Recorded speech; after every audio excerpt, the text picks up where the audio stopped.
lang ang depression? Aminado ang former Cleveland Cavaliers star na si Iman Shumpert na sa matagal na panahon na para raw sa kanya, fake lang ang depression at ginagamit lang itong excuse ng mga tao para umiwas sa mga bagay-bagay. Pero nagbago ang lahat nang matamo niya ang leg injury pagkatapos ng salpukan nila ng kapatid niyang si Ari sa court.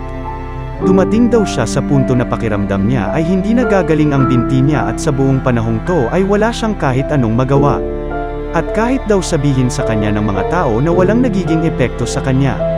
Kahit na magpahinga siya ay palagi niya pa rin daw nararamdaman ang bigat at kawalan ng control sa mga bagay. Dito niya raw na-realize na totoo ang depression at ang mahirap lang daw ay hindi ito madalas na pag-uusapan at naiintindihan lalo na sa male-dominated organizations. Pero ito na ang panahon para basagin ang lahat ng stereotypes. Ibahagi nyo na sa comment section ang mga parehong karanasan nyo dahil hindi kayo nag-iisa.